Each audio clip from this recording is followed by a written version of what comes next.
Hi, I did my behavior change project on a little guy named Charlie. He's 4.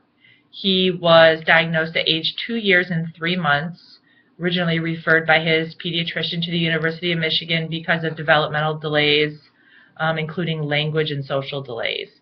He came to our clinic about 7 months ago.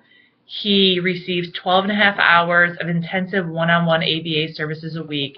In addition, he also receives speech and occupational services as well. And for this project, I chose to target his non-compliant behaviors following adult instructions due to the fact that that is impeding his learning and his ability to increase his skill level. I defined non-compliance as failure to follow through with an instruction.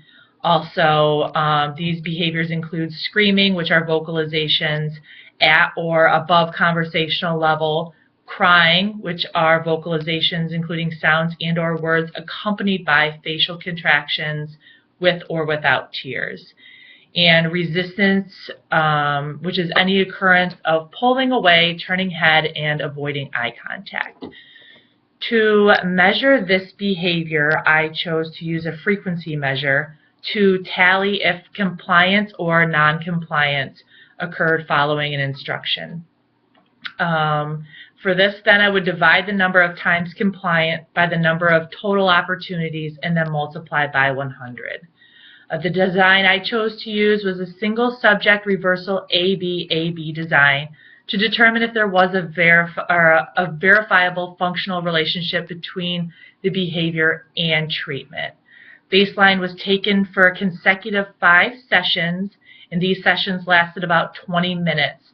A typical amount of instructions were given to Charlie during this time, all low probability instruction. If the task was initiated within 10 seconds, compliance was scored, and if it was not initiated within 10 seconds, Charlie was not expected to follow through with his behavior or with his task, and the behaviors were ignored. For treatment, a method called behavioral momentum was used. This was paired with reinforcement and extinction. Prior to beginning this treatment, I conducted a preference assessment to determine Charlie's highest reinforcers, which both happened to be edibles.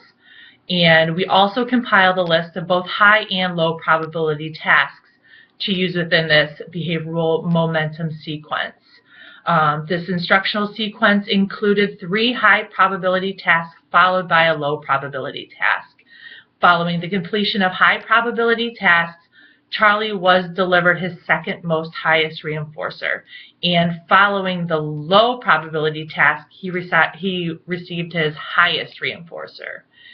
A 10-second timer was set following the verbal instruction given for a low probability task, and if that task was initiated within 10 seconds, compliance was scored. If it was not, then non-compliance was scored. Trial by trial IOA was completed 3 times during each phase, both baselines and both interventions. 2 therapists recorded Charlie's responses after the low probability instruction, and an agreement was defined if both observers recorded that either compliance or non-compliance occurred after the instruction. And that agreement was calculated by dividing the number of agreements by the total number, which is agreements and disagreements, and then multiplying by 100.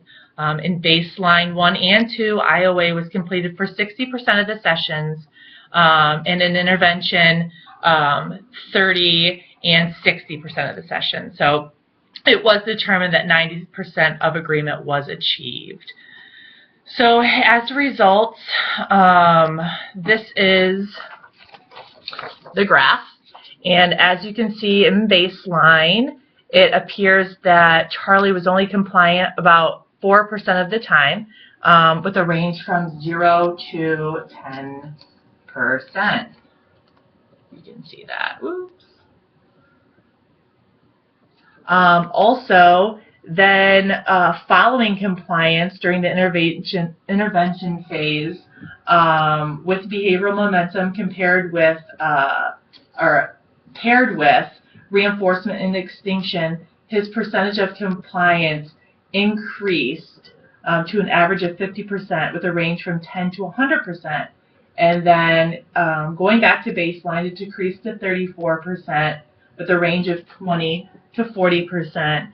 And then with the reintroduction of the behavioral momentum paired with the reinforcement and extinction, it increased back to 80% with a range of 60% to 100%. So it did appear that treatment did work, in fact, and it suggested that the use of behavioral momentum instructional sequence when paired with reinforcement and extinction increases compliance following low probability instructions.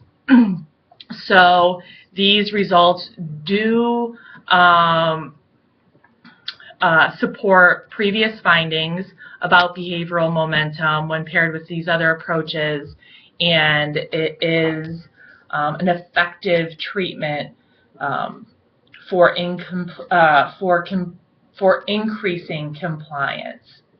So as far as generalization, due to time constraints, I was not able to put any generalization methods or decrease my high probability tasks and increase my low probability tasks just because of time constraints. So due to that reason, I don't have any generalization data to give at this time. So I really enjoyed this project, and I look forward to hearing everybody else's.